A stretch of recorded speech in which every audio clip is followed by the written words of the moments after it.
백내장 수술을 받은 76의 시어머니. 며느리는 그런 어머니를 병원에 버려두고 최고급 스파로 향했습니다. 평생을 헌신한 아들마저 이 잔인한 현실을 외면했죠. 하지만 그들이 누리던 강남 아파트와 외제차, 그 모든 것의 주인은 바로 어머니였습니다. 마침내 모든 것을 되찾기로 한 어머니의 단호한 결심을 끝까지 지켜봐 주세요. 제 이름은 박은숙, 올해 76이에요. 서울 변두리에 있는 이 작은 집에서 혼자 산 지도 벌써 10년이 훌쩍 넘었네요. 볕이 잘 드는 이 집을 남편은 참 좋아했어요. 거실 창가에 앉아 화분에 물을 주다 보면 지금도 금방이라도 여보, 차 한 잔 주시오 하며 웃을 것만 같아요. 오늘은 유난히 햇살이 좋아서 텃밭에서 갓 딴 애호박이랑 풋고추가 더 싱싱해 보였어요. 이걸로 우리 아들 준호가 좋아하는 호박볶음도 하고 풋고추는 된장에 콕 찍어 먹게끔 챙겨줘야지 마음이 바빠졌죠. 음식을 만들 때면 늘 먼저 간 남편 생각이 나요. 식탁 맞은편에 놓인 영정 사진을 보며 혼잣말을 하곤 하죠. 여보, 오늘은 준호네 집에 가요. 당신이 좋아하던 갈치조림도 했는데 우리 아들도 참 좋아하거든요. 손주 녀석은 얼마나 컸는지 몰라요. 대답 없는 사진에 대고 말을 거는 게 버릇이 됐어요. 이렇게라도 하지 않으면 가슴에 뻥 뚫린 구멍이 너무 시려서 견딜 수가 없거든요. 바리바리 싼 반찬 통을 들고 버스를 서너 번 갈아타야 강남에 있는 아들 집에 도착할 수 있어요. 남들은 그 나이에 왜 그렇게 고생하냐고 하지만 자식 입에 밥 들어가는 것만큼 행복한 게 또 있을까요? 평생 시장에서 악착같이 장사하며 당신과 내가 모은 돈으로 사준 집인데 막상 가보면 내 집 같지가 않아요. 번쩍이는 건물 입구에 들어설 때마다 나는 꼭 다른 세상에 온 이방인 같았죠. 도어록 소리가 나고 현관문이 열리면 늘 싸늘한 공기가 저를 먼저 맞이해요. 그날도 그랬어요. 며느리 유진이는 소파에 비스듬히 누워 스마트폰만 들여다보고 있었죠. 내가 들어서는 걸 힐끗 쳐다볼 뿐 일어나지도 않더군요. 그냥 고개만 까딱하며 오셨어요. 어머니 하는 목소리에는 아무런 감정도 실려 있지 않았어요. 식탁 위에 주섬주섬 반찬통을 올려놓는 내 모습을 보면서도 유진이는 손가락만 까딱거리며 화면을 넘기고 있었죠. 아들 준호는 서재에 있는지 기척도 없었고요. 그 집은 이상할 만큼 조용하고 그 고요함이 꼭 나를 밀어내는 것만 같았어요. 지난 겨울이었나 봐요. 하나뿐인 손주 녀석에게 입힐 생각에 밤새워 뜨개질을 했어요. 눈은 침침하고 손가락 마디는 쑤셨지만 오동통한 손주보를 생각하면 웃음이 절로 났죠. 포근한 털실로 뜬 노란색 스웨터를 손주에게 입혔을 때 아이는 좋아서 방방 뛰었어요. 유진이는 그걸 보며 어머, 어머니, 솜씨가 여전하시네요. 감사해요 하고 활짝 웃었죠. 그 웃음이 얼마나 가식적이었는지 그때는 미처 몰랐어요. 며칠 뒤였어요. 손주가 제 무릎에 앉아 태블릿 PC로 만화 영화를 보고 있었죠. 아이가 화면을 이리저리 누르다가 잘못 눌렀는지 유진이의 SNS 페이지가 화면에 떴어요. 거기엔 나측은 노란색 스웨터 사진이 있었죠. 그런데 그 스웨터가 있어야 할 곳은 손주 녀석의 옷장이 아니라 낡은 옷들이 가득 쌓인 투명한 기부함 속이었어요. 사진 밑에는 이렇게 적혀 있었죠. 우리 아들에게 나눔의 기쁨을 가르치는 하루. 따뜻한 마음이 필요한 곳에 잘 전달되기를. 심장이 쿵하고 내려앉는 것 같았어요. 손이 부들부들 떨렸죠. 그날 밤 아들에게 전화를 걸어 더듬더듬 물었어요. 준호야, 혹시 유진이가 스웨터를. 아들의 목소리는 당황한 기색이 역력했어요. 아, 어머니, 그거요. 유진이가 좋은 뜻으로 한 거겠죠. 요즘 애들 옷도 많고 하니 너무 서운해하지 마세요. 그 말이 더 비수가 되어 가슴에 박혔어요. 내 정성이, 내 사랑이 요즘 애들 옷보다 못한 것이 되어버린 순간이었죠. 얼마 전에는 더 기가 막힌 일이 있었어요. 유진이가 저희 집에 와서는 대뜸 냉장고 문을 열어젖히더군요. 어머니, 이제 건강 생각하셔야죠. 제가 냉장고 정리 좀 해드릴게요. 그러더니 제가 평생을 즐겨 먹던 장아찌, 짭조름한 젓갈, 손수 담근 된장 같은 것들을 모조리 꺼내기 시작했어요. 이런 짠 음식은 혈압에 안 좋아요. 그 말과 함께 제겐 자식과도 같은 그 귀한 음식들이 검은 비닐봉지 속으로 처박혔죠. 순식간에 텅 비어버린 냉장고에는 맛도 향도 없는 비싼 유기농 채소와 무슨 이름 모를 영양제들이 채워졌어요. 그건 제 건강을 위한 배려가 아니었어요. 내 삶의 방식, 내 입맛, 내 역사를 통째로 부정하고 쓰레기통에 버리는 행위였죠. 마치 어머니의 시대는 이제 끝났어요라고 말하는 것 같았어요. 그날 저녁 텅 빈 냉장고를 보며 밥을 먹는데 밥알이 모래알처럼 씹혔어요. 가장 아팠던 건 바로 지난주에 있었던 일이에요. 아들 내외가 집들이를 한다기에 제가 특별히 좋아하는 잡채랑 갈비찜을 잔뜩 해서 예고 없이 찾아갔어요. 맛있는 음식을 보면 다들 좋아하겠지 하는 설레는 마음으로요. 현관문을 여니 시끌벅적한 웃음소리가 거실을 가득 채우고 있었어요. 유진이의 친구들인 듯 하나같이 값비싼 옷을 차려입은 여자들이 모여 있더군요. 제가 들어서는 순간 거실의 모든 소음이 거짓말처럼 멎었어요. 모두의 시선이 제게로 향했죠. 허름한 내 옷차림, 손에 들린 촌스러운 냄비, 그들의 눈빛 속에서 저는 순식간에 이 화려한 공간과 어울리지 않는 이물질이 되었어요. 그때였어요. 유진이 옆에 앉아 있던 한 여자가 저를 위아래로 훑어보며 말했죠. 어머, 유진아. 새로운 가사도우미 분이야? 인상 참 좋으시다. 세상이 무너지는 것 같았어요. 유진이는 얼굴이 하얗게 질려서 어쩔 줄 몰라 했죠. 그건 저에 대한 미안함 때문이 아니었어요. 자신의 체면이 깎였다는 것에 대한 분노와 창피함이었죠. 그 순간 저는 깨달았어요. 아, 이 아이에게 나는 가족이 아니라 그저 자신의 완벽한 삶의 흠집을 내는 부끄러운 존재일 뿐이구나. 그날 밤 집으로 돌아오는 버스 창밖으로 도시의 불빛들이 하염없이 번져갔어요. 눈물이 나지 않았어요. 너무 아프면 눈물도 나지 않는다는 걸 그때 처음 알았죠. 아픔이 차갑게 식어 가슴 한구석에 돌덩이처럼 단단하게 자리 잡는 기분이었어요. 집에 돌아와 불도 켜지 않은 채 한참을 앉아 있었어요. 그리고는 조용히 일어나 낡은 장롱 서랍 깊숙한 곳에서 빛바랜 가계부 한 권을 꺼냈죠. 남편과 함께 장사를 시작하며 쓰기 시작했던 우리 부부의 역사가 고스란히 담긴 물건이에요. 저는 가계부의 맨 뒷장을 펼쳤어요. 그리고 달고 다른 연필을 들어 떨리지 않는 손으로 담담하게 적어 내려갔어요. 몇 월 며칠, 스웨터, 기부함, 몇 월 며칠, 냉장고, 쓰레기통, 그리고 오늘 날짜, 옆에 다시 적었죠. 몇 월 며칠, 가사도우미. 그건 단순한 기록이 아니었어요. 내 상처에 대한 증언이자 내가 더 이상 물러설 곳이 없다는 마지막 선언이었죠. 잉크가 번지듯 내 마음속에도 무언가 검고 단단한 것이 서서히 퍼져나가고 있었어요. 가계부의 마지막 글자를 적고 난 뒤에도 한참을 그 자리에 앉아 있었어요. 마음속에서 차갑게 식어버린 돌덩이가 점점 더 크고 무거워지는 것 같았죠. 그 며칠 뒤 백내장 수술 날짜가 잡혔어요.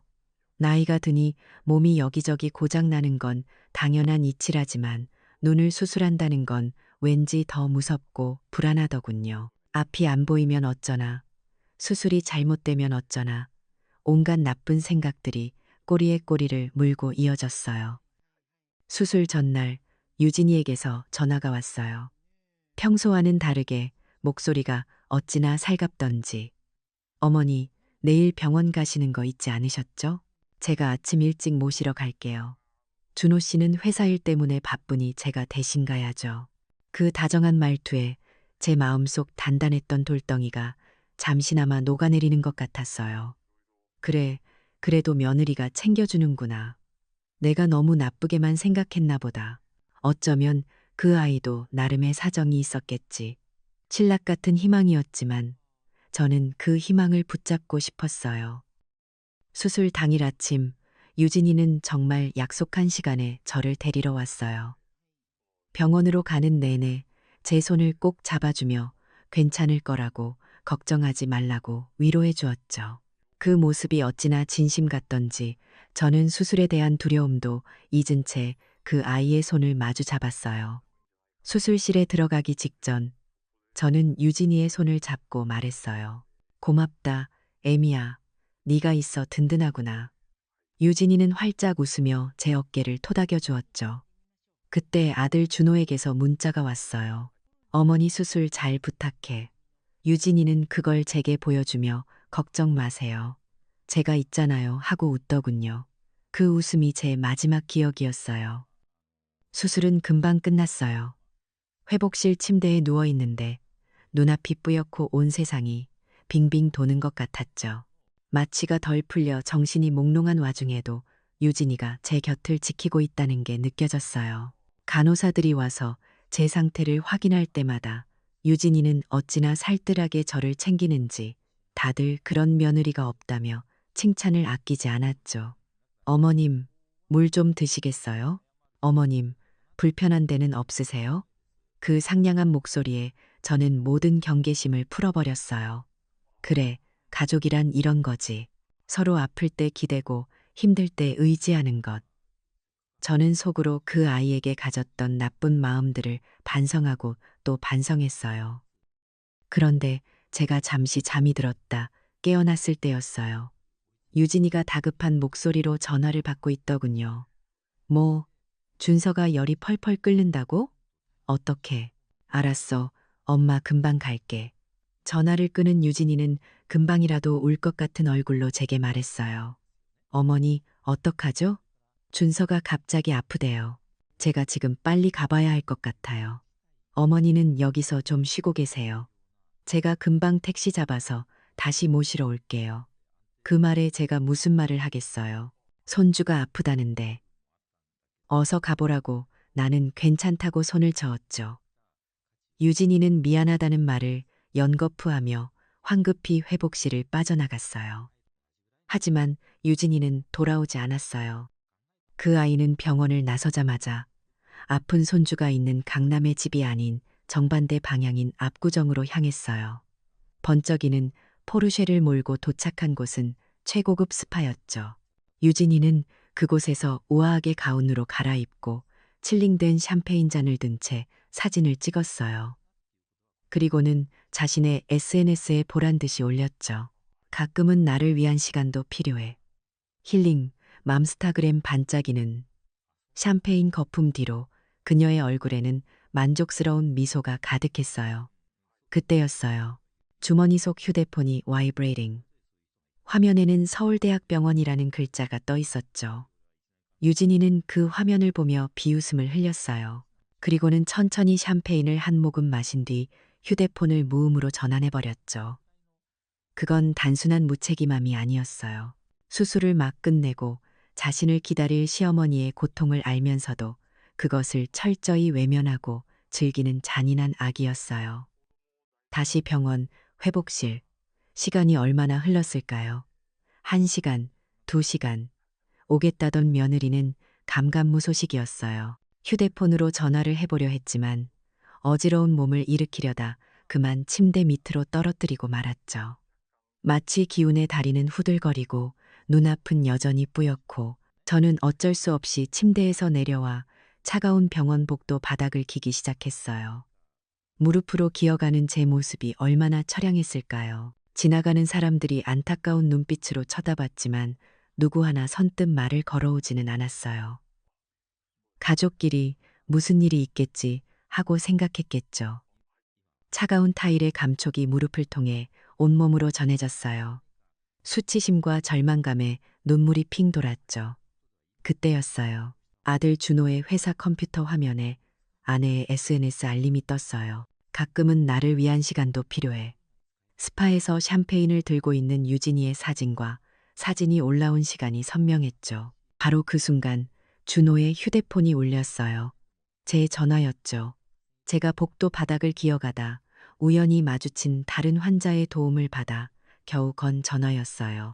준호야, 엄마 병원인데 유진이가 엄마를 두고 갔어. 떨리는 제 목소리를 들으며 준호는 아내의 SNS 사진을 다시 한번 쳐다봤어요. 모든 진실을 알아버린 거죠. 하지만 그는 아무 말도 하지 못했어요. 회사에서 병원까지는 1시간 거리. 지금 당장 어찌할 수 없다는 무력감과 아내에 대한 분노, 그리고 어머니에 대한 죄책감 속에서 그는 그냥 주저앉고 말았어요. 결국 저는 간호사의 도움을 받아 휠체어에 앉을 수 있었어요. 그리고 떨리는 손으로 전화번호를 눌렀죠. 제겐 아들만 있는 게 아니니까요. 멀리 제주도에 저를 진심으로 걱정해주는 딸이 있으니까요. 신호음이 몇 번 울리고 딸의 목소리가 들려왔어요. 엄마? 무슨 일이야? 그 목소리를 듣는 순간 저는 참았던 울음을 터뜨리고 말았어요. 그날 제 마음속의 돌덩이는 그냥 돌이 아니었어요. 복수심이라는 이름에 칼날보다 더 날카롭고 차가운 바위가 되어버렸죠.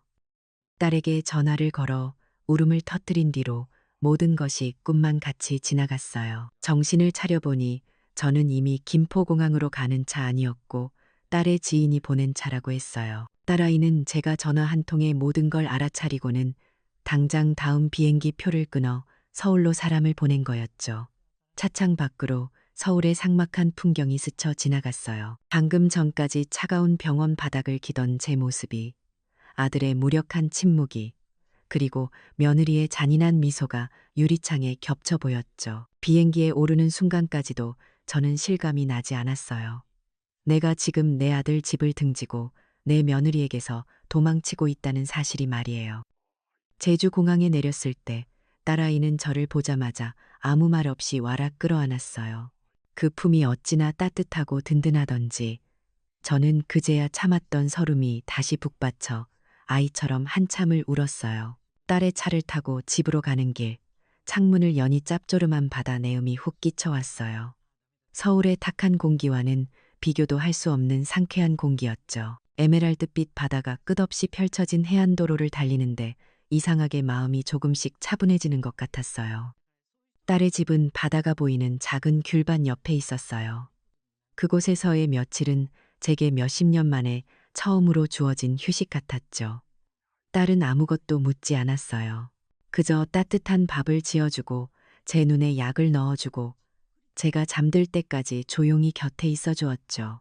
밤마다 잠을 이루지 못하고 뒤척일 때면 저는 창밖으로 보이는 제주의 푸른 밤바다를 하염없이 바라보았어요. 파도 소리를 들으며 제 인생을 파노라마처럼 되돌아보았죠. 제일 먼저 떠오른 건 먼저 간 남편의 얼굴이었어요. 우리는 시장 구석의 작은 좌판에서부터 시작했어요. 새벽에 일어나 늦은 밤까지 손에 물마를 날 없이 발에 굳은 살이 박이도록 일만 했죠. 그렇게 악착같이 돈을 모아 작은 국밥집을 열었고 당신의 손맛과 저의 억척스러움이 더해져 가게는 날로 번창했어요. 준호 저놈 고생 안 시키고 대학 보내려면 우리가 더 열심히 해야지. 남편은 입버릇처럼 말하며 달아빠진 제 손을 잡아주곤 했어요. 그렇게 밤낮으로 일하며 가게를 키우고 땅을 사고 건물을 올렸어요. 아들 준호가 결혼할 때 저희는 평생 모은 재산의 가장 큰 부분을 떼어 강남의 번듯한 아파트를 사주었죠. 유진이가 요즘 엄마들은 며느리 기죽지 말라고 외제차도 사준다더라 하고 흘리는 말에 남편은 한숨을 쉬면서도 결국엔 번쩍이는 포르쉐를 떡하니 안겨주었어요. 내 며느리 어디 가서 무시당하면 안 되지 하면서요. 그러다 남편의 몸에 병이 찾아왔어요. 10년 전 남편이 제 손을 잡고 마지막 말을 남기던 그날 밤이 어제 일처럼 생생해요. 여보, 내가 없어도 당신은 단단해야 해. 우리 준호, 저 녀석은 마음이 너무 약해. 며느리한테 꽉 잡혀서 재구실을 할지 모르겠어. 남편은 가쁜 숨을 몰아쉬며 신신당부했죠. 다른 건 몰라도 강남 집이랑 그 차는 무슨 일이 있어도 당신 이름으로 가지고 있어. 나중에 세금 문제가 어쩌고 해도 절대 명예 넘겨주면 안 돼. 그게 내가 당신한테 남기는 마지막 보루야. 그때는 그 말의 의미를 다 헤아리지 못했어요. 그저 아들 내외에게 모든 걸 내어주고 싶은 마음뿐이었죠. 하지만 제주도의 푸른 밤, 파도 소리를 들으며 남편의 유언을 곱씹어 보니 그 말의 진짜 의미가 뼈아프게 다가왔어요. 그건 단순한 재산이 아니었어요. 마음 약한 아들 대신 홀로 남을 아내의 마지막 존엄을 지켜주려 했던 남편의 깊은 사랑이자 미래를 내다본 해안이었던 거죠. 바로 그 순간이었어요. 제 머릿속에서 무언가 번쩍하고 깨어나는 기분이 들었죠. 강남 아파트와 포르쉐. 그건 며느리의 허영심을 채워주던 도구가 아니었어요. 바로 제 것이었고 남편이 제게 남겨준 마지막 무기였던 거예요. 지금까지 저는 그 힘을 까맣게 잊고 있었어요. 피해자라고만 생각했죠. 하지만 아니었어요. 저는 모든 것을 끝낼 힘을 처음부터 가지고 있었던 거예요. 그때 문득 병원 복도에서 스쳐 지나갔던 저처럼 자식에게 버림받은 듯한 다른 노인의 공허한 눈빛이 떠올랐어요. 그분은 저처럼 되찾을 무기라도 있었을까요? 아니면 지금도 차가운 방에서 홀로 눈물 짓고 있을까요? 제 개인적인 복수를 넘어선 더 큰 무언가가 제 마음속에서 꿈틀거리기 시작했어요. 내 아픔을 갚아주는 것에서 끝나는 게 아니라 나와 같은 아픔을 겪는 다른 사람들에게 희망이 되어 주어야 한다는 생각. 제 복수가 정의 실현이자 사회적 기여가 될 수도 있다는 깨달음이었죠. 저는 자리에서 벌떡 일어났어요. 더 이상 슬퍼하며 시간을 낭비할 수 없었어요. 딸아이에게 갔죠. 제 눈빛이 변한 걸 딸도 느꼈을 거예요. 수진아, 우리 옛날 집사님이셨던 김 변호사님, 연락처 아니? 제 목소리는 더 이상 떨리지 않았어요. 슬픔은 차가운 분노와 결단력으로 바뀌어 있었죠.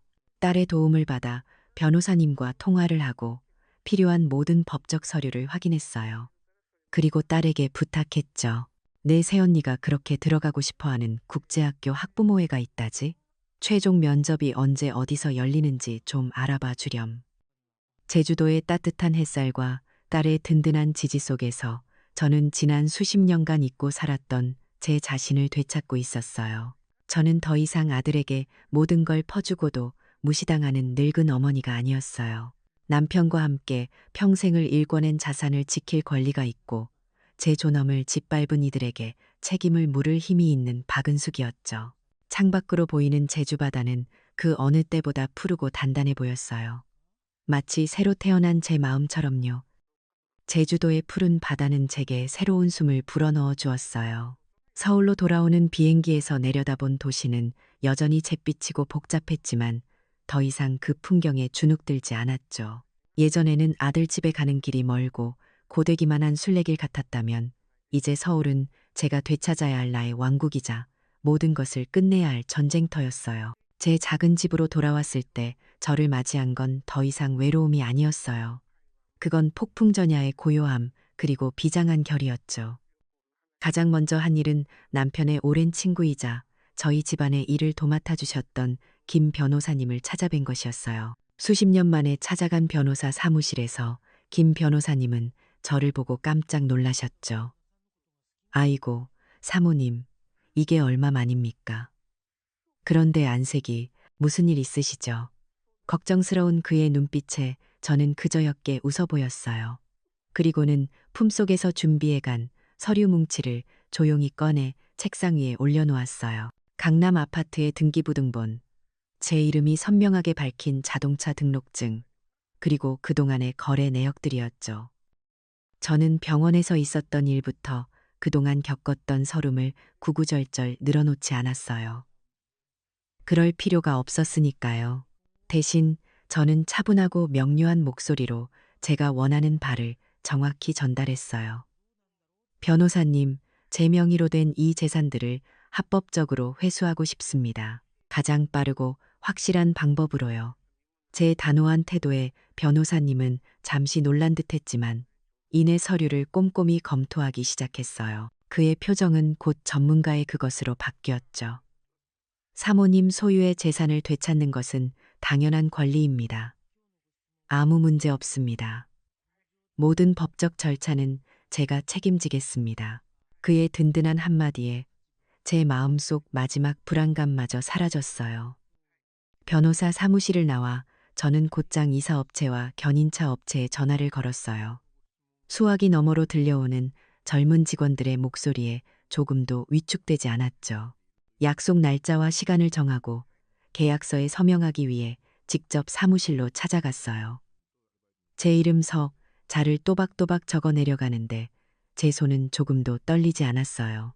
남편과 함께 가게 계약서에 도장을 찍던 젊은 시절의 제가 겹쳐 보였죠.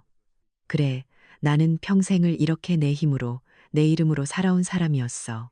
그걸 잠시 잊고 있었을 뿐이야.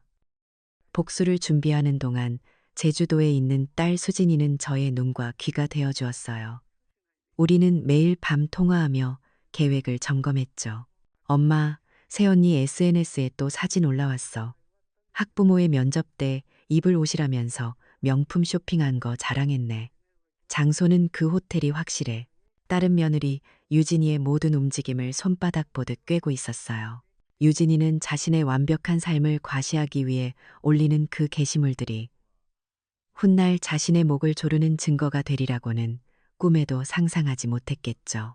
딸아이는 저의 든든한 지원군이자 제가 감정적으로 흔들릴 때마다 중심을 꽉 잡아주는 닭과도 같았어요. 결전의 날, 디데이를 하루 앞둔 밤이었어요.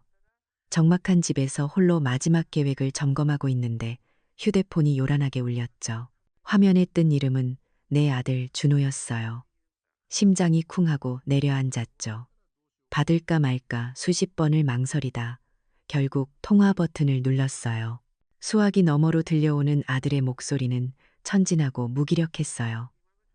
어머니, 어디 편찮으신 건 아니죠? 제주도에 계신다면서요. 언제쯤 올라오세요? 유진이가 어머니 걱정 많이 해요. 그 순간 제 마음이 와르르 무너지는 것 같았어요. 며느리의 악행을 알면서도 방관하는 저 미련한 아들이지만 그래도 제 배 아파 낳은 자식이잖아요. 그래, 내가 너무 심한 건 아닐까? 어미가 되어 자식의 앞길을 막아도 되는 걸까? 온갖 생각이 머릿속을 헤집고 단단했던 결심이 모래성처럼 흔들렸어요. 바로 그때였어요. 띵동하고 휴대폰에 메시지 하나가 도착했죠. 딸, 수진이에게서 온 사진 한 장이었어요. 그건 바로 며칠 전 유진이가 스파에서 찍어 올린 바로 그 사진이었어요. 샴페인 잔을 들고 만족스럽게 웃고 있는 얼굴. 제가 병원 바닥을 기며 절망하고 있던 바로 그 시간에 그 아이는 저렇게 웃고 있었던 거예요.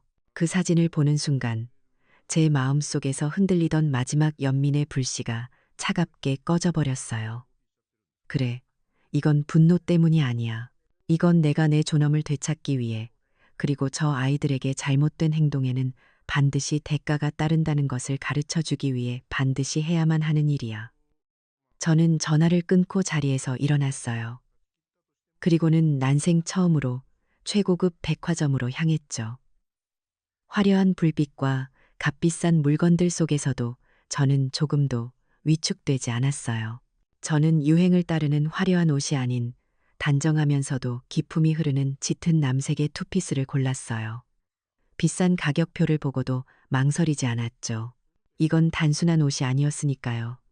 이건 내일의 전쟁터에 입고 나갈 저의 갑옷이었으니까요. 그날 밤 제 작은 집 거울 앞에 섰어요. 새로 산 옷을 곱게 차려입은 제 모습이 거울 속에 비쳤죠. 거기에는 더 이상 무시당하고 슬퍼하던 초라한 늙은이가 없었어요. 평생의 풍파를 견뎌내고 마침내 자신의 왕국을 되찾을 준비를 마친 위엄 있는 여왕의 모습이 서 있었을 뿐이에요. 결전의 날 디데이의 아침이 밝았어요. 밤새 한잠도 자지 못했지만 조금도 피곤하지 않았죠.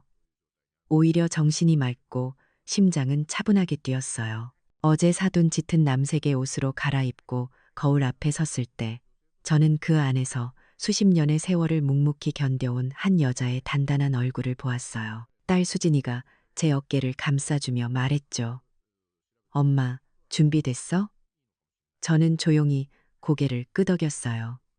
우리는 며느리 유진이가 면접을 보는 최고급 호텔 근처의 작은 카페에 자리를 잡고 앉았어요.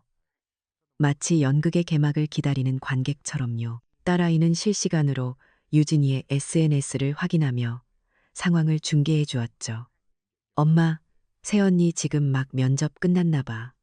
완벽한 프레젠테이션이었다고 글 올렸어. 같이 면접 본 엄마들이랑 샴페인 마시고 있네.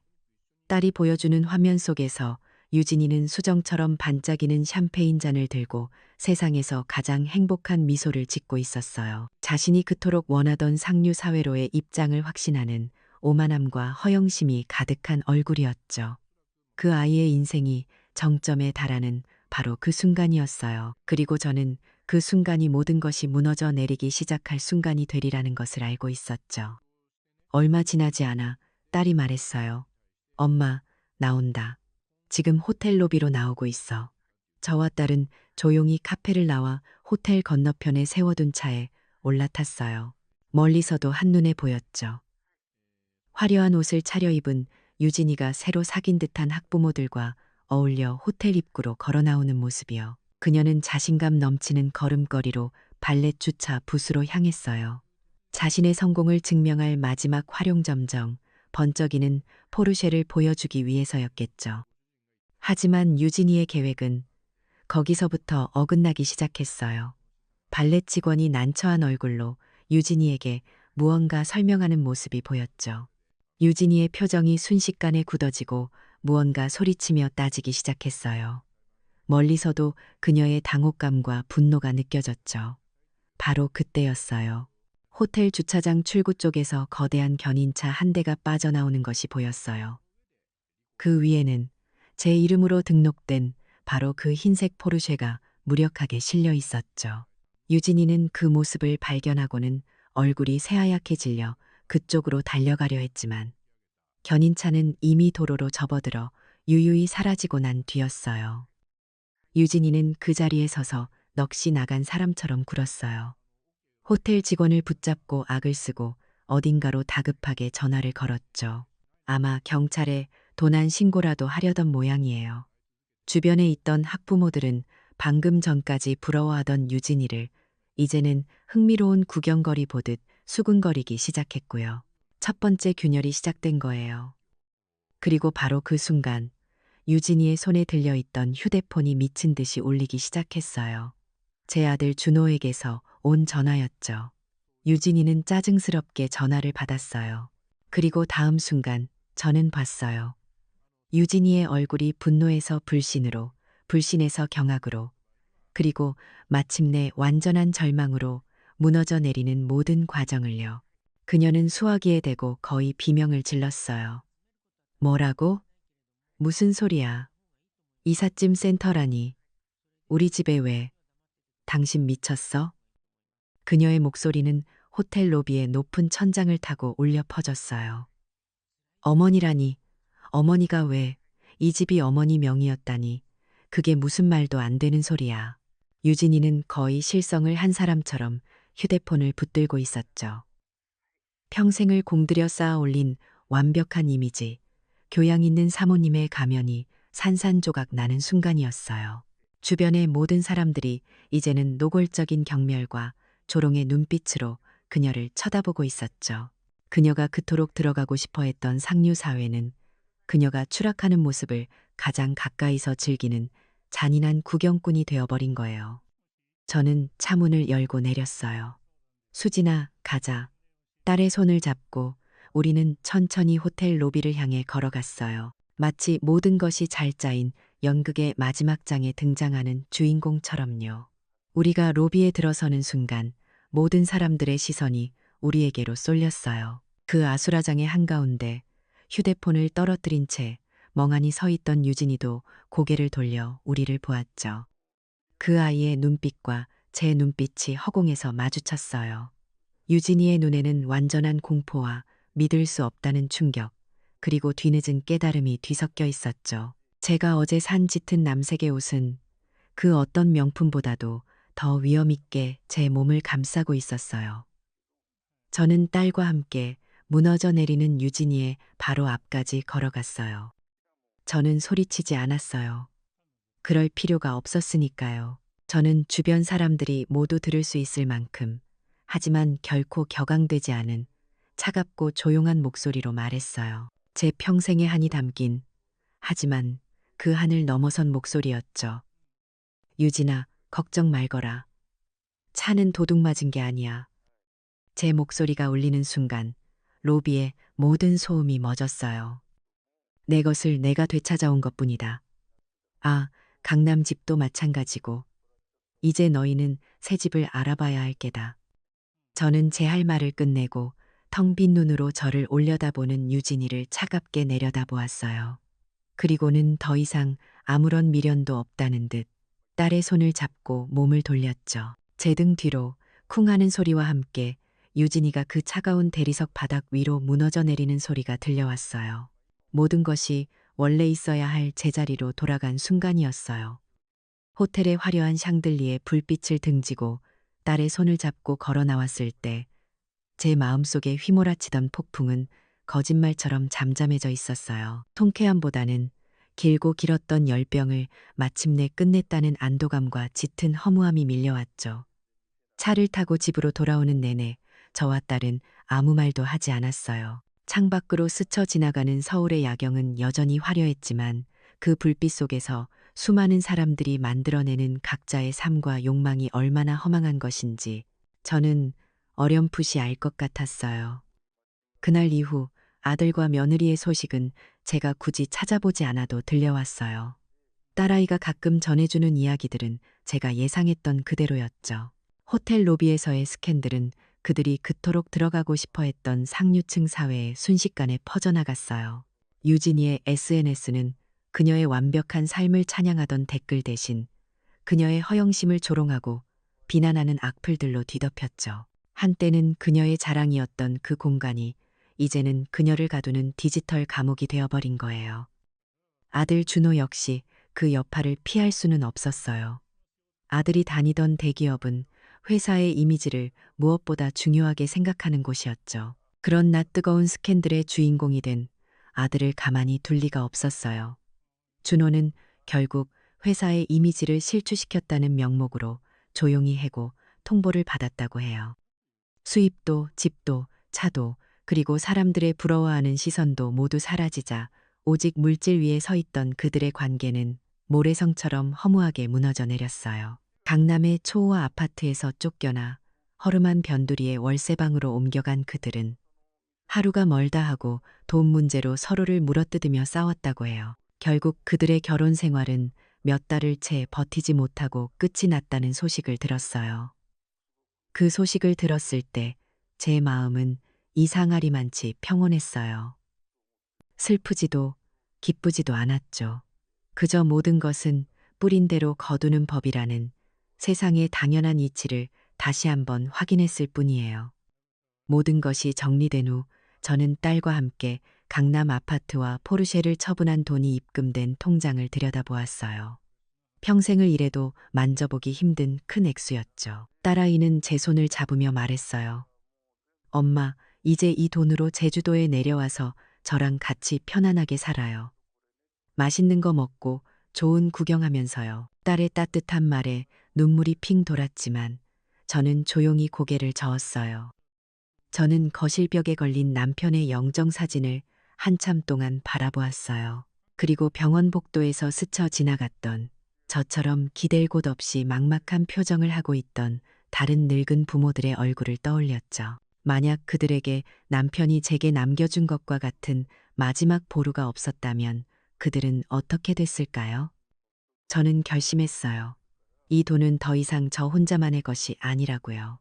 딸을 돌아보며 저는 제 인생의 마지막 계획을 이야기했어요. 수진아, 이 돈으로 엄마는 재단을 하나 만들고 싶어. 내 아버지 이름으로 말이야.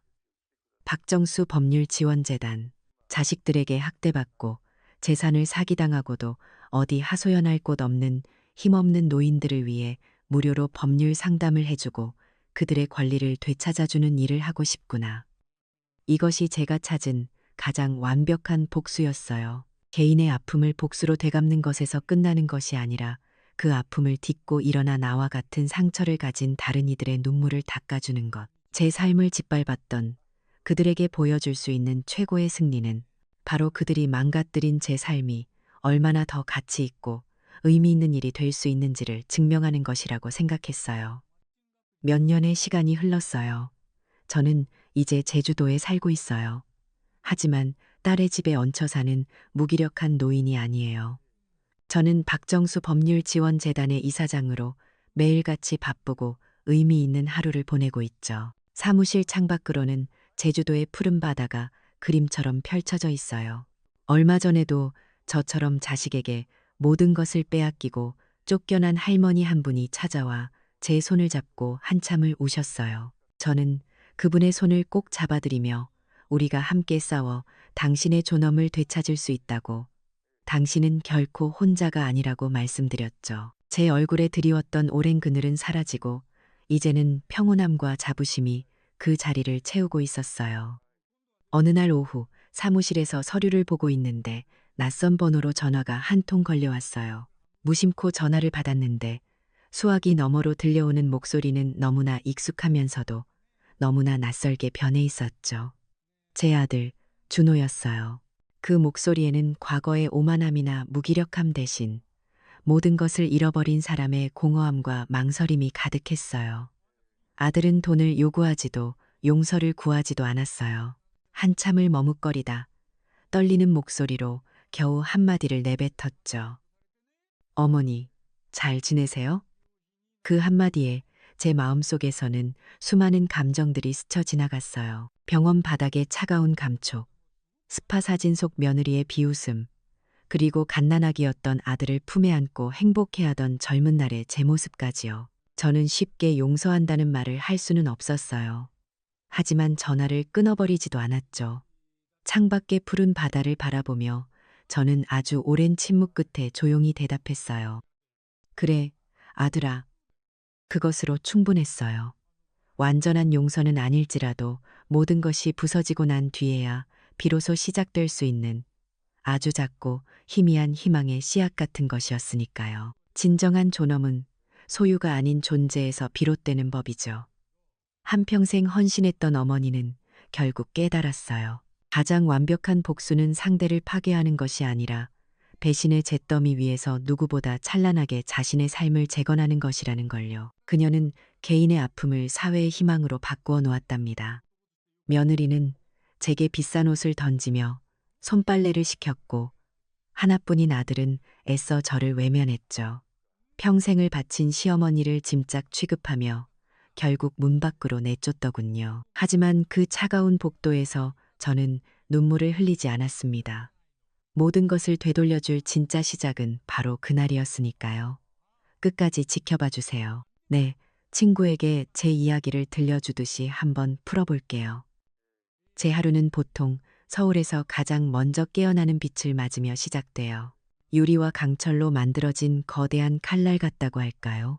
제가 일하는 38층짜리 대림타워는 새벽의 여명을 가장 먼저 온몸으로 받아내거든요. 그 서늘하고 푸른빛이 빌딩 전체를 감싸면 저는 이미 허리를 굽혀 거대하고 화려한 로비 바닥을 닦고 있죠. 아무도 없는 텅 빈 공간에 울리는 건 오직 제 고무장갑 낀 손이 대리석 바닥을 스치는 소리, 그리고 가끔씩 울리는 제 작은 기침 소리뿐이에요. 이 넓은 공간을 가득 채운 비싼 대리석보다 제 손에 든 낡은 걸레가 더 익숙한 인생이죠. 밤새 쌓인 아주 작은 먼지 하나라도 용납할 수 없다는 듯이 저는 광택제를 뿌리고 또 닦아내요. 제 얼굴이 비칠 정도로 반짝이는 바닥을 보고 있으면 아주 잠깐 이 거대한 성의 주인이 된 것 같은 착각에 빠지기도 해요. 하지만 그건 정말 아주 잠깐뿐이죠. 고태가 완전히 떠오르고 값비싼 차들이 물밀듯이 지하주차장으로 들어오기 시작하면 제 시간은 끝나요. 잘 다려진 양복과 명품 구두를 신은 사람들이 제가 밤새 닦아놓은 바닥 위를 당당하게 걸어 들어올 때 저는 조용히 청소 도구들과 함께 벽의 그림자 속으로 사라져야 하거든요. 그들은 저를 보지 못해요. 아니, 보려고 하지 않는다는 게 더 정확하겠네요. 그렇게 고된 하루가 끝나고 퇴근을 위해 강남의 번화가로 나서면 또 한 번 현실의 벽을 느껴요. 화려한 가게들과 인파 속에서 제 낡은 작업복은 이질적인 섬처럼 느껴지거든요. 버스 창밖으로 스쳐 지나가는 테헤란로의 마천루들을 멍하니 바라보다 보면 제가 매일 청소하는 대림타워도 저기 저 불빛들 중 하나라는 사실이 아득하게만 느껴져요. 그리고 버스에서 내려 한참을 걸어 도착하는 곳, 그곳은 제 집이 아니라 아들 내외의 집이죠. 카드키를 대야만 열리는 차가운 현관문, 아무 소리도 울리지 않는 긴 복도를 지나 제게 주어진 작은 방으로 들어갈 때면 대림타워의 화려한 로비보다 이곳이 더 춥고 낯설게 느껴질 때가 많아요. 불과 1년 전만 해도 제게는 작지만 따뜻한 제 집이 있었어요. 볕이 잘 드는 작은 마당도 있었고 장독대에는 제가 직접 담근 된장, 고추장이 맛있게 익어가고 있었죠. 그런데 어느 날 며느리인 서연이가 정말 천사 같은 얼굴로 제 손을 잡더라고요. 어머니, 이 낡은 집에서 혼자 얼마나 고생이 많으세요. 다 정리하고 저희랑 같이 살아요. 제가 아들보다 더 잘 모실게요. 그 말에 얼마나 눈물이 났는지 몰라요. 하나뿐인 아들, 준혁이 장가 보내고 내심 외로웠는데 저렇게 예쁜 며느리가 곁에서 살자고 하니 마다할 이유가 없었죠. 평생 고생만 한 것 같았는데 이제 늙어서 아들 내외 덕 좀 보나 보다. 그런 생각에 평생을 바쳐 마련한 집을 헐값에 넘기고 짐을 쌌어요. 그런데 그 달콤했던 말들이 독이 든 꿀이었다는 걸 깨닫는 데는 그리 오랜 시간이 걸리지 않았어요. 이 집에 들어온 순간부터 저는 더 이상 어머니가 아니었거든요. 그냥 돈 안 받는 집안이라는 사람이었죠. 아침에 가장 먼저 일어나 아침밥을 차리고 출근하는 아들 내외의 뒷모습을 보고 그리고 곧바로 설거지와 청소를 시작해요. 그들이 벗어놓은 옷가지를 정리하고 저녁장을 보고 또 저녁 식사를 준비하고 하루 종일 허리 한번 제대로 펴지 못하고 이래도 고맙다는 말 한마디 듣지 못했어요. 오히려 온갖 잔소리와 불평만 돌아왔죠. 특히 제 아들 준혁이 그 녀석의 침묵이 제 가슴을 가장 아프게 했어요. 서연이가 날카로운 목소리로 제게 핀잔을 줄 때 저는 본능적으로 아들 얼굴을 쳐다봐요. 혹시나 엄마한테 왜 그래 하고 한마디라도 거들어 줄까 봐서요. 하지만 준혁이는 언제나 제 시선을 피했어요. 못 들은 척 TV 채널을 돌리거나 스마트폰만 뚫어져라 쳐다봤죠. 아내의 말이 틀리지 않았다고 어머니는 저런 핀잔을 들어도 싸다고 온몸으로 말하는 것 같았어요. 그 침묵은 서연이의 어떤 잔소리보다 더 날카로운 비수가 되어 제 심장에 밝혔어요. 서연이는 겉으로 보기에 정말 완벽한 사람이었어요. 작은 건설 회사를 운영하는데 얼마나 수완이 좋은지 몰라요.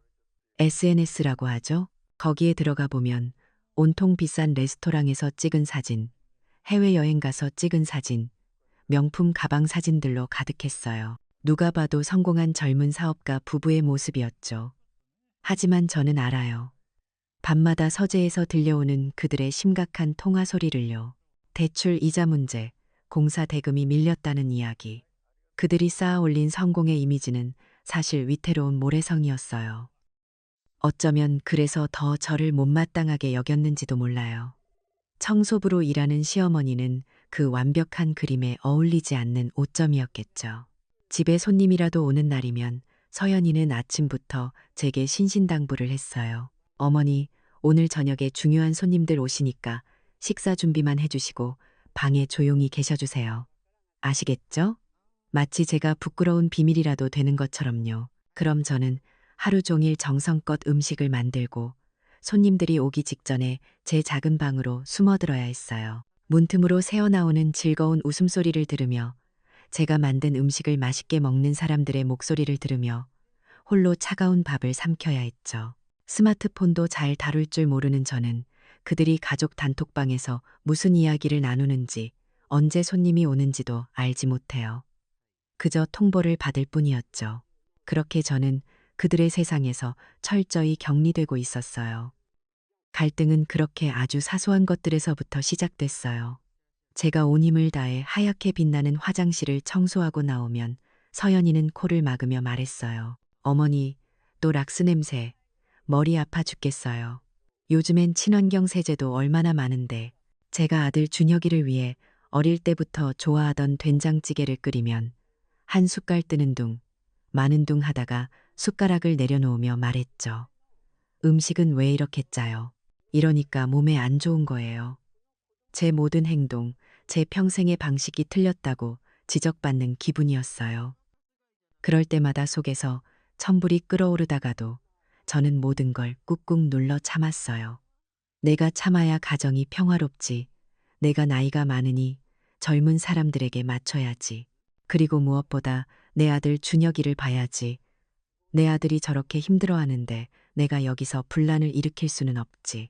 언젠가는, 아주 언젠가는 내 진심을 알아주겠지. 그렇게 믿으며 하루하루를 버텨냈어요. 하지만 그 희망이 얼마나 어리석은 것이었는지 저는 곧 뼈저리게 깨닫게 될 운명이었죠. 아들이 알아줄 거라는 그 신락 같은 희망. 그거 하나 붙잡고 버티던 시간들이었어요. 하지만 그 희망이 가느다란 실이 아니라 제 목을 옥죄는 올감이었다는 걸 깨닫는 데는 그리 오랜 시간이 걸리지 않았죠. 서연이의 회사가 어려워진다는 건 이 집안의 공기부터 달라지는 걸 의미했거든요. 밖에서 받은 스트레스, 풀지 못한 분노, 그 모든 것의 화살이 어김없이 제게로 날아왔어요. 예전에는 그저 바늘로 콕콕 쑤시는 정도였다면 이제는 칼날을 휘두르는 것 같았죠. 그날도 서연이는 잔뜩 날이 선 얼굴로 퇴근했어요. 현관문을 어찌나 세게 닫는지 집 전체가 쿵하고 울리는 것 같았죠. 방에서 조용히 책을 읽고 있던 저도 모르게 몸을 움츠렸어요. 아니나 다를까 쿵쿵거리는 발소리가 제 방문 앞에서 멈추더군요. 그리고는 문이 벌컥 열렸어요. 서연이는 손에 들고 있던 값비싼 실크 블라우스를 제 발치에 그대로 내던졌어요. 구겨진 옷가지가 힘없이 바닥에 나뒹구는 모습이 꼭 제 처지 같았죠. 이거 오늘 밤까지 손빨래해 두세요. 그건 부탁이 아니었어요. 아주 뻔뻔하고 당연한 명령이었죠. 제가 잠시 머뭇거리자 서연이는 턱짓으로 옷을 가리키며 말을 이었어요. 세탁기 돌리면 옷 상하니까 꼭 손으로 빠시라고요. 아시겠어요? 그 순간 제 안에서 무언가 툭 하고 끊어지는 소리가 들렸어요. 하지만 저는 아무 말도 하지 못했죠. 그저 묵묵히 고개를 끄덕이고 바닥에 떨어진 옷을 주워들었어요. 차가운 화장실 바닥에 쪼그려 앉아 섬세한 옷감을 조심스럽게 빨면서 제 손등 위로 뜨거운 눈물이 뚝뚝 떨어졌어요. 이건 그냥 빨래가 아니었어요. 제 자존심을, 제 남은 인생을 이렇게 박박 문질러 없애는 것만 같았거든요. 그때부터 저를 향한 무시는 일상이 되었어요. 저는 점점 더 이 집안의 유령 같은 존재가 되어갔죠. 특히 중요한 이야기나 결정이 오가는 순간이면 저는 완벽한 투명 인간이 되었어요. 저녁 식탁에서 아들 내외가 새로운 사업 계획이나 주말 여행에 대해 열띤 대화를 나눌 때 저는 그저 맞은편에 앉아 소리 없이 밥만 먹어야 했어요. 마치 제가 그 자리에 없는 사람처럼 그들은 제 머리 위로 대화를 주고받았죠. 제가 혹시라도 의견을 내려고 하면 서연이는 기다렸다는 듯이 말을 잘랐어요. 어머니는 어차피 이런 얘기 잘 모르시잖아요. 그 말은 사실이었기에 더 아팠어요. 제가 모르는 세상 이야기, 제가 끼어들 수 없는 그들만의 세계. 그 말 한마디는 저와 아들 내외 사이에 넘을 수 없는 거대한 벽을 쌓아 올렸어요. 저는 평생 가족을 위해 희생하고 가족이 세상의 전부라고 믿고 살아왔는데 그들은 개인의 성공과 행복이 더 중요한 사람들이었죠. 제가 살아온 세상의 가치관은 이 현대적이고 화려한 아파트 안에서 구시대의 유물처럼 취급받고 있었어요. 제 모든 것이 부정당하는 기분이었죠. 그리고 마침내 올 것이 오고야 말았어요. 그날은 이상하게 집안이 너무 조용했어요. 폭풍전야처럼요. 저녁 식사가 끝나고 거실에 앉아 있는데 서연이가 준혁이를 데리고 제 앞에 와서 서더군요. 평소의 날카로움 대신 이상할 정도로 차분하고 이성적인 목소리로 입을 열었어요. 어머니, 저희가 깊이 생각해 봤는데요. 아무래도 저희 부부만의 독립적인 공간과 시간이 필요한 것 같아요. 이게 요즘 살아가는 방식이기도 하고요. 요즘 방식. 그 말로 모든 걸 정당화하려는 속셈이 빤히 보였어요. 부모를 짐짝처럼 내치는 것도 요즘 방식이라고 말하고 싶은 거겠죠. 제 심장이 쿵 하고 내려앉았지만 저는 애써 태어난 척 다음 말을 기다렸어요. 어머니도 이제 저희한테 얽매이지 마시고 어머니 인생을 사셔야죠. 그 위선적인 말에 헛웃음이 나올 뻔했어요. 제 인생을 송두리째 빼앗아 가놓고 이제 와서 내 인생을 살라니요. 그때였어요. 서연이가 현관 옆에 놓여있던 제가 이 집에 처음 들어올 때 들고 왔던 낡은 여행 가방을 가리켰어요. 이미 제 짐이 다 꾸려져 있더군요. 며칠 전부터, 아니 몇 주 전부터 이날을 계획했다는 생각에 온몸의 피가 차갑게 식는 것 같았어요. 이건 순간에 화를 못 이겨버린 일이 아니었어요. 아주 치밀하게 계획된 추방이었죠. 결국 저는 아무 말도 못하고 그 가방을 끌고 집을 나섰어요. 등 뒤로 현관문이 쿵하고 닫히는 소리가 들렸을 때 이상하게 눈물이 나지 않았어요. 차가운 아파트 복도, 센서 등이 깜빡이며 제 초라한 그림자를 길게 늘어뜨리고 있었죠. 저는 잠시 그 자리에 서서 굳게 닫힌 현관문을 노려봤어요. 문의 매끄러운 표면에 비친 제 얼굴은 슬픔에 잠겨 있지 않았어요. 오히려 무서울 정도로 고요하고 차가웠죠. 그 순간 깨달았어요. 아들에 대한 마지막 희망, 가족이라는 이름의 마지막 미련, 그 모든 것이 저 닫힌 문과 함께 산산조각 났다는 것을요. 눈물은 슬플 때나 흘리는 거죠. 제 안에서 들끓는 이 감정은 슬픔이 아니었어요. 이건 분노였고, 배신감이었고, 그리고 새로운 시작을 알리는 차가운 결심이었어요. 어디선가 희미하게 스마트폰 알림 소리가 들리는 것 같았어요. 아마 서연이었겠죠. 오롯이 우리 둘만의 시간, 재충전. 같은 글을 올리고 있을지도요. 그래요, 이건 끝이 아니었어요. 제 인생의 이막이, 진짜 이야기가 이제 막 시작되고 있었으니까요. 그 차가운 아파트 복도에 선 채로 저는 굳게 닫힌 현관문을 한참이나 바라봤어요. 이상하게 눈물은 나오지 않더군요. 슬픔이라는 감정은 이미 저 문 안에서 아들의 침묵과 함께 제가 되어 사라졌거든요. 대신 아주 차갑고 단단한 무언가가 제 텅 빈 가슴 속에서 천천히 자라나기 시작했어요. 저는 제 낡은 여행 가방을 들고 뒤돌아섰어요. 그곳은 더 이상 제 집이 아니었고, 저 역시 더 이상 그들의 어머니가 아니었으니까요. 그날 밤 제가 향한 곳은 남들의 눈에 띄지 않는 강남 한복판의 작고 조용한 비즈니스 호텔이었어요. 제 소유의 여러 건물 중 하나였지만 제 이름이 전면에 드러나 있지 않은 곳이었죠. 아들 내외는 제가 갈 곳 없는 늙은이 신세가 되어 어디 찜질방이나 전전할 거라고 생각했겠죠.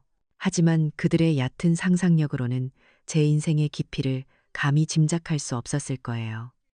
그때부터였어요. 보이지 않는 손이 움직이기 시작한 것은 서연이의 작은 건설 회사는 사실 대림그룹과의 대형 계약 하나만을 바라보고 위태롭게 버티고 있는 모래성이었어요. 그 계약을 따낼 것이라 확신하고 무리하게 대출을 받아 장비를 사고 사람을 더 뽑았다는 사실을 저는 이미 알고 있었죠. 제 귀에 들어오지 않는 정보는 거의 없었으니까요. 그리고 며칠 뒤 서연이의 회사에 한 통의 이메일이 도착했어요. 대림그룹 법무팀에서 보낸 아주 간결한 통보였죠. 내부 검토 결과 본 계약을 진행하지 않기로 결정하였음을 알려드립니다. 그게 전부였어요. 흔한 이유 설명 하나, 유감의 표시 하나 없었죠. 그 짧은 문장이 서연이의 세상을 어떻게 무너뜨리는지 저는 제 방에서 실시간으로 지켜보고 있었어요. 여의도 증권가에서 정보는 생명과도 같죠. 대림과의 계약이 파기되었다는 소문은 삽시간에 퍼져나갔어요. 바로 다음 날부터 전화가 빗발치기 시작했죠. 대출금을 상환하라는 은행의 독촉 전화, 자재 대금을 빨리 결제해달라는 협력업체의 아우성. 어제까지는 그렇게 살갑게 굴던 사람들이 하루아침에 무서운 채권자로 돌변한 거예요. 서연이는 필사적으로 다른 인맥을 찾아 전화를 돌렸지만 수화기 너머에서는 지금은 좀 곤란하다는 차가운 대답만 돌아왔어요. 이미 대림에서 버림받은 회사라는 낙인이 찍힌 거죠. 그렇게 그녀가 필사적으로 쌓아 올렸던 성공의 탑은 허무하게 무너져 내리기 시작했어요. 모든 것이 자기 뜻대로 되지 않자 서연이는 예전처럼 외부에서 원인을 찾기 시작했어요. 운이 없었다. 나를 끌어줄 인맥이 부족했다. 세상이 불공평하다. 그런 자기 연민에 빠져 허우적거릴 때쯤 저는 두 번째 패를 던졌어요. 업계에 신비로운 소문을 퍼뜨리기 시작한 거죠.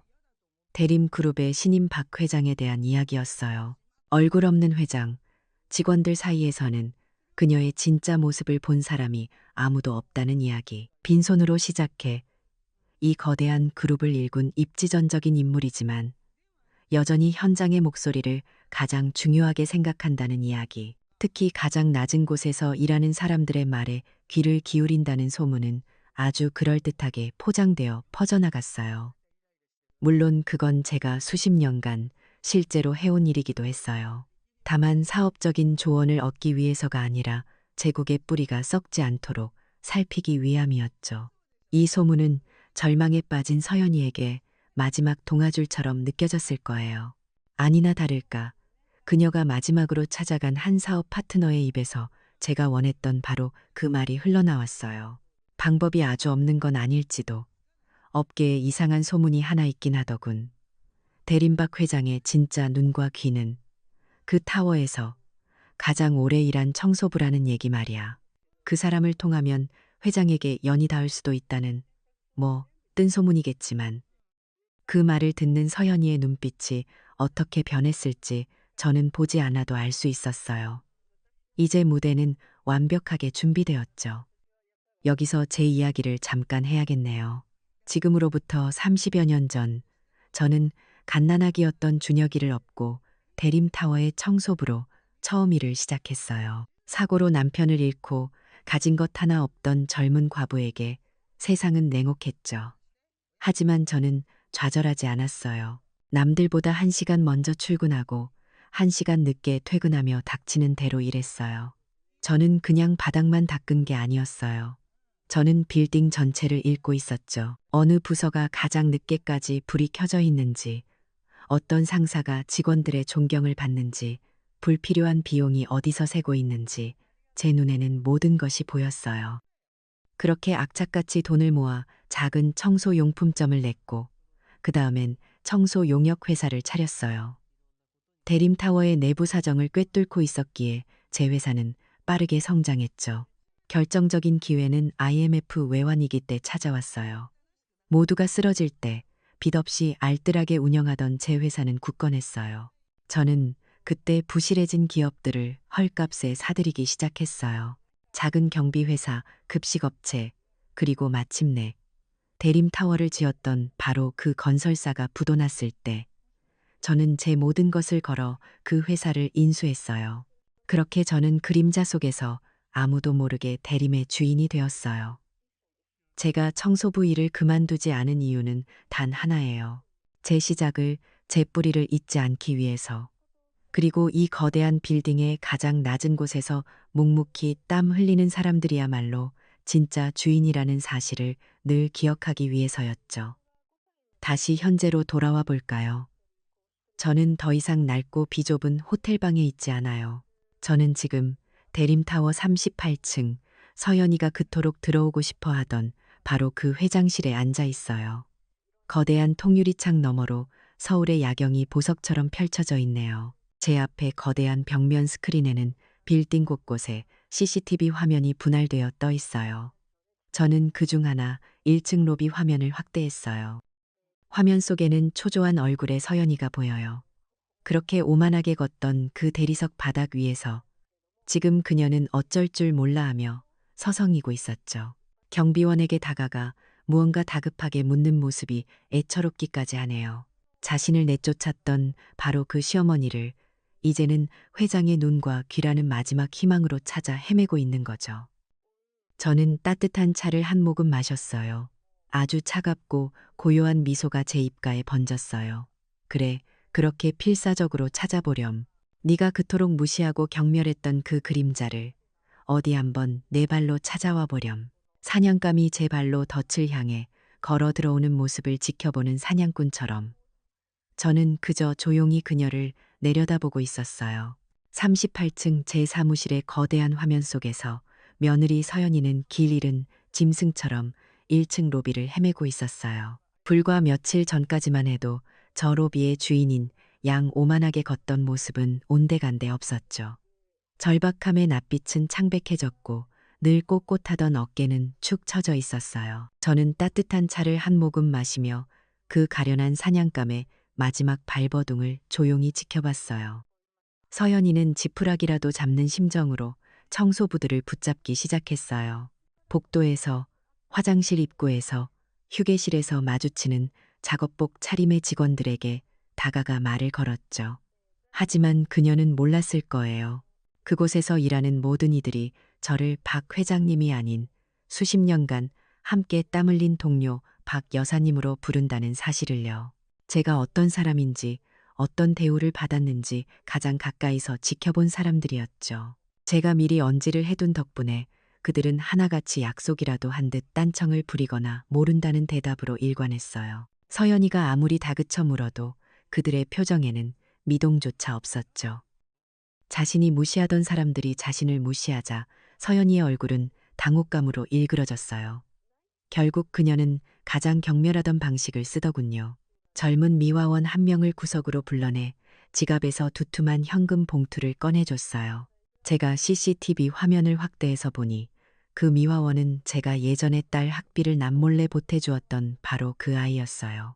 아이는 서연이가 내민 돈 봉투와 그녀의 얼굴을 번갈아 쳐다보더니 아무 말 없이 고개를 젓고는 돌아서 버렸죠. 돈이면 모든 것이 해결될 거라 믿었던 서연이의 세상에 처음으로 균열이 가는 순간이었을 거예요. 서연이가 1층에서 헛수고를 하는 동안 저는 저만의 방식으로 동맹을 확인하고 있었어요. 화려한 회장 전용 엘리베이터가 아닌 낡은 서비스 엘리베이터를 타고 지하로 내려갔죠. 제 손에는 서류 가방 대신 직원들과 나눠 마실 따끈한 캔커피가 담긴 비닐봉지가 들려 있었고요.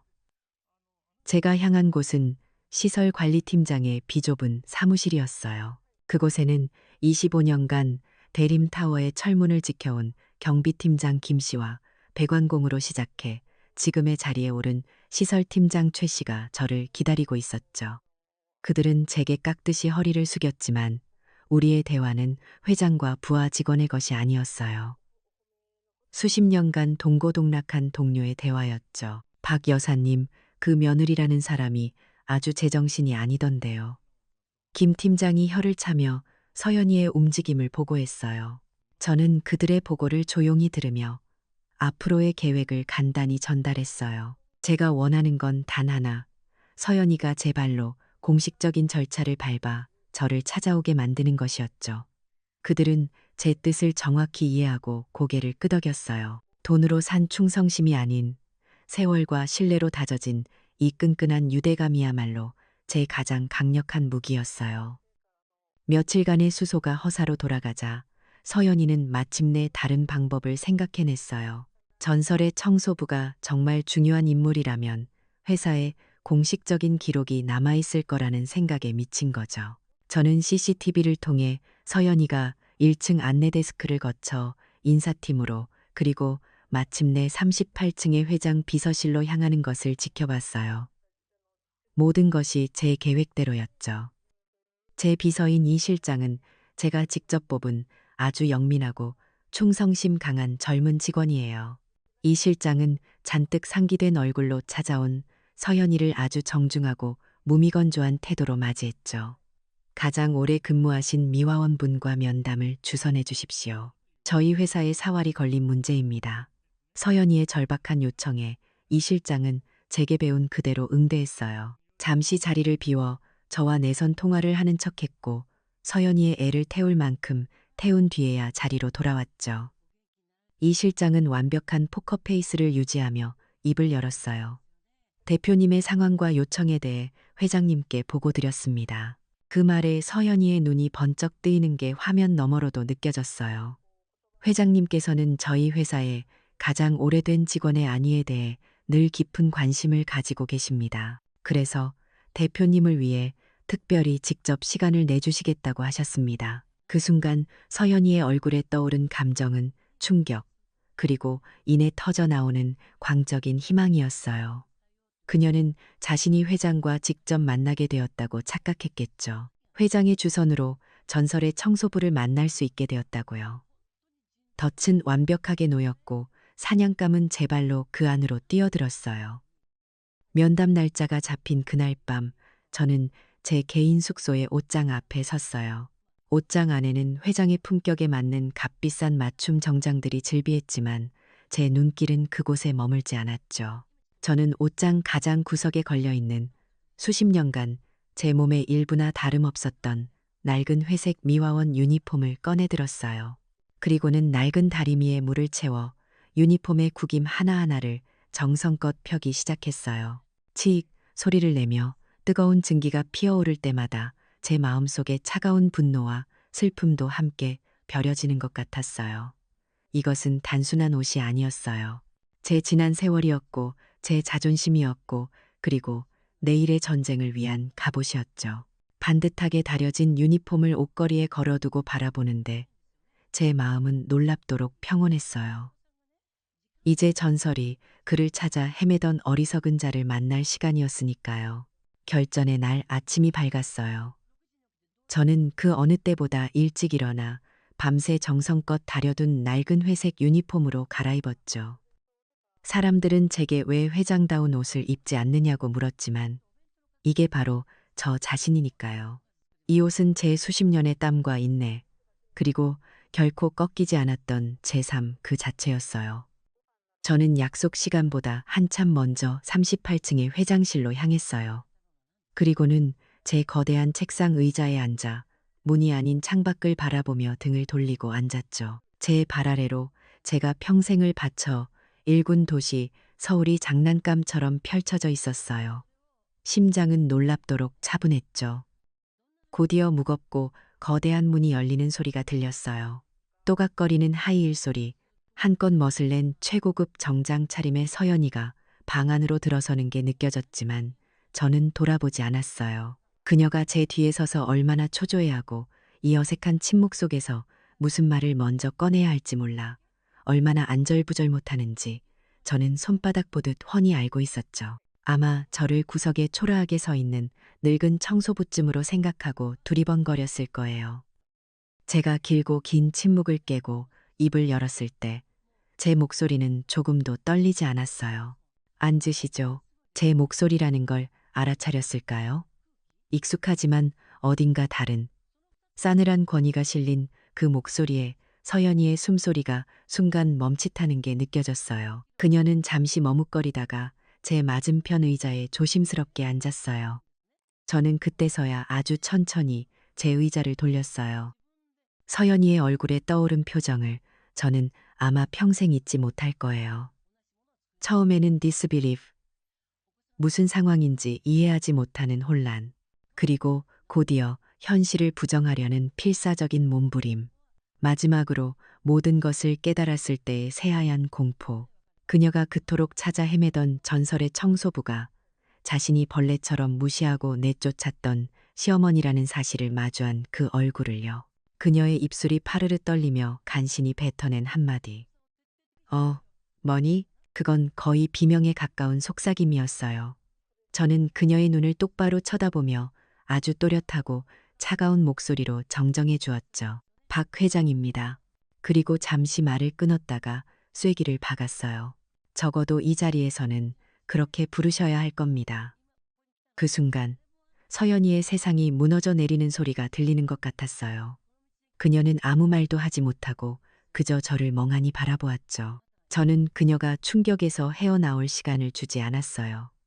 지난 세월 동안 제가 당했던 서름을 차곡차곡 되돌려줄 시간이었으니까요. 저는 아주 차분한 목소리로 말을 이었어요. 당신 회사가 왜 대림과의 계약에서 탈락했는지 궁금해서 오셨겠죠. 저는 잠시 찻잔을 들어 향을 음미한 뒤 다시 그녀를 바라봤어요. 당신은 내게서 노인 냄새가 난다고 했지. 늙은이는 쓸모없고 집안의 짐만 되는 존재라고도 했고. 제 입에서 그녀가 뱉었던 말들이 그대로 흘러나오자 서연이의 얼굴이 점차 하얗게 질려갔어요. 대림그룹은 사람에 대한 가장 기본적인 존중조차 없는 리더가 이끄는 회사와는 일할 수 없어. 그것만으로도 이미 충분한 사형 선고였겠지만 제 심판은 아직 끝나지 않았어요. 저는 책상 위에 작은 버튼 하나를 눌렀죠. 그러자 제 뒤편에 거대한 벽면 스크린이 소리 없이 켜졌어요. 화면에 떠오른 것은 복잡한 은행 거래 내역과 익숙한 얼굴이 찍힌 지하 주차장의 CCTV 영상이었어요. 바로 제 아들, 준혁이었죠. 그리고 저건 당신 남편, 내 아들 준혁이가 지난 1년간 회사 자금을 어떻게 빼돌렸는지에 대한 증거요. 화면 속에는 준혁이가 의문의 계좌로 거액의 돈을 송금하는 내역과 법인카드로 명품을 사들이고 유흥업소에서 결제하는 모습이 적나라하게 담겨 있었어요. 서연이는 이제 숨쉬는 법조차 잊은 사람처럼 화면과 저를 번갈아 쳐다봤어요. 저는 마지막 확인 사살을 했죠. 당신 남편은 오늘 아침부로 해고됐습니다. 그리고 이 자료는 곧바로 검찰로 넘어갈 겁니다. 그제야 서연이는 와르르 무너져 내렸어요. 그녀는 의자에서 그대로 바닥으로 스르륵 주저앉아 어린아이처럼 목 놓아 울기 시작했죠.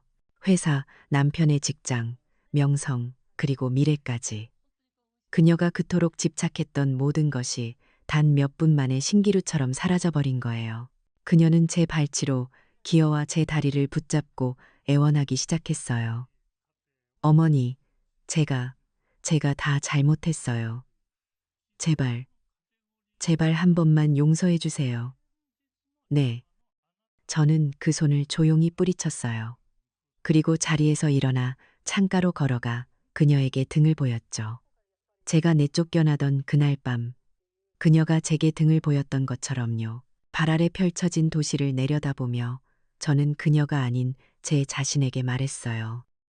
이건 복수가 아니오. 당신들이 저지른 행동에 대한 당연한 결과일 뿐이지. 제 목소리는 더없이 평온했어요. 나는 오늘부로 당신들과의 모든 인연을 끊겠소. 사업적으로도 가족으로서도. 저는 책상에 인터폰을 눌러 보안팀을 호출했어요. 서연이의 처절한 울음소리를 뒤로 한 채 저는 단 한 번도 뒤돌아보지 않았어요. 이것은 잔인한 복수가 아니었어요. 빼앗겼던 제 존엄을 되찾는 가장 정의로운 심판이었으니까요. 보안팀 직원에게 이끌려 며느리가 질질 끌려나가던 그 순간 제 마음속에 남아있던 마지막 분노의 불씨마저 차갑게 꺼져버렸어요. 38층 회장실의 거대한 창문 앞에 홀로 서서 발 아래 도시를 내려다보는데 이상하게도 통쾌함보다는 깊은 평온함이 밀려왔죠. 수십 년간 저를 짓눌러 왔던 모든 억압과 서름이 씻겨 내려간 기분이었어요. 그 후 몇 달의 시간이 흘렀어요. 제 아들 준혁이는 제 변호사의 도움으로 다행히 실형은 면했지만 횡령한 돈을 모두 갚고 사회봉사 명령을 받았다는 소식을 들었어요. 서연이의 회사는 당연히 파산했고 그들이 살던 강남의 화려한 아파트는 빚잔치 끝에 다른 사람의 차지가 되었죠. 지금은 서울 변두리의 작은 원룸에서 서연이가 식당 일을 하고 준혁이가 건설 현장에서 막노동을 하며 겨우 입에 풀칠만 하고 산다고 들었어요. 그들이 그토록 경멸했던 땀 흘려 돈을 버는 삶의 무게를 온몸으로 배우고 있는 셈이었죠. 그러던 어느 주말이었어요. 제가 평소에 마음을 정리하러 가끔 들르던 서울 근교의 작은 절에 그 두 사람이 저를 찾아왔더군요.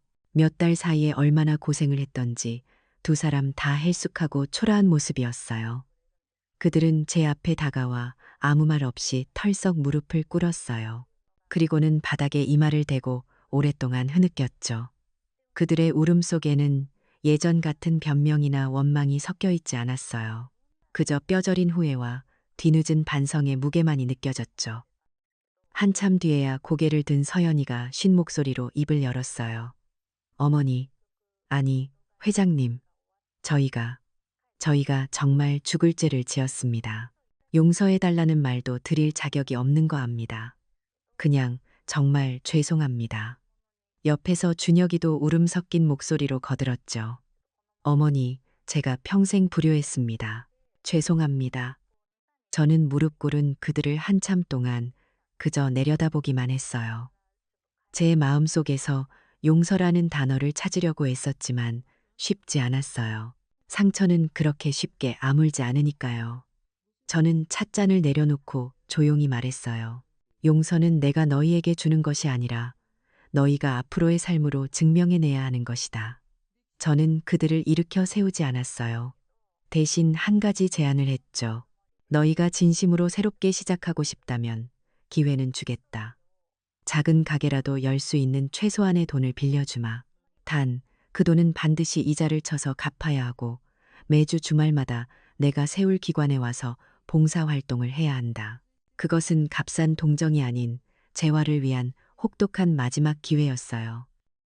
제 이야기는 어느새 언론을 통해 세상에 알려졌어요. 청소부 출신 여성 회장이라는 자극적인 제목으로 신문과 방송을 도배했죠. 저는 숨지 않았어요. 오히려 대림타워에서 공식적인 기자회견을 열었죠. 그날 저는 값비싼 정장이 아닌 소박하지만 품위 있는 원피스 차림으로 카메라 앞에 섰어요. 그리고 제 인생과 노동의 가치와 나이 든다는 것의 지혜에 대해 담담하게 이야기했어요. 그리고 그 자리에서 발표했죠. 대림그룹의 핵심 가치를 사람에 대한 존중으로 삼겠다고. 그 첫걸음으로 대림타워 내에 시니어 노동자 인권 및 복지센터를 설립하겠다고 선언했어요. 정년 퇴직한 전문 인력들을 자문역으로 재고용하고 새로운 기술을 배우고 싶어하는 어르신들을 위한 직업 교육을 실시하며 법률 및 금융 상담을 무료로 제공하는 곳이었죠. 제 개인의 승리를 저와 같은 시대를 살아온 모든 어르신들을 위한 승리로 만들고 싶었어요. 또한 대림그룹 차원에서 전국의 노인정을 대상으로 디지털 교육 프로그램을 지원하겠다고 약속했죠. 그리고 다음 날 아침이었어요. 기자회견의 열기가 채가 시지 않은 이른 새벽, 저는 다시 저의 낡은 회색 유니폼을 입고 청소 카트를 밀며 대림타워의 로비에 나타났어요. 그 소식을 들은 임원들이 기겁하며 달려와 저를 말렸지만 저는 그저 웃으며 고개를 저었죠. 이곳이 제 시작이었고 제 초심이니까요. 제가 대리석 바닥을 천천히 닦아나가기 시작하자 직원들이 하나둘씩 출근하기 시작했어요. 그런데 예전과는 풍경이 완전히 달랐어요. 어색하게 저를 피하거나 못 본 척 지나치던 그 누구도 없었죠. 갓 입사한 젊은 신입사원부터 늘 거만하게 걷던 총괄사장까지 저와 마주치는 모든 사람들이 걸음을 멈추고 제게 깊이 허리를 숙여 인사를 건넸어요. 회장님, 좋은 아침입니다. 그들의 인사에는 이제 두려움이나 아첨이 아닌 진심 어린 존경이 담겨 있었어요. 저는 걸레질을 잠시 멈추고 그들을 향해 따뜻하게 웃으며 고개를 끄덕여 주었죠. 저는 이제 더 이상 침묵의 그림자가 아니에요. 저는 이 거대한 빌딩의 심장이자 뿌리이며 살아있는 전설이 되었죠. 제 존재 자체가 노동의 신성함과 꺾이지 않는 존엄의 가치를 증명하는 대림그룹의 새로운 경영 철학이 된 거예요. 제 진짜 일은 어쩌면 이제부터가 진짜 시작일지도 모르겠네요. 결국 인생은 다 뿌린 대로 거두는 법인가 봐요. 부모의 희생 위에 세운 오만함은 제 발등을 찍는 도끼가 되고 묵묵히 자신의 가치를 지킨 지혜는 가장 높은 곳에서 스스로 빛을 내는 법이니까요. 진정한 존엄은 그 누구도 빼앗아 갈 수 없는 것이죠.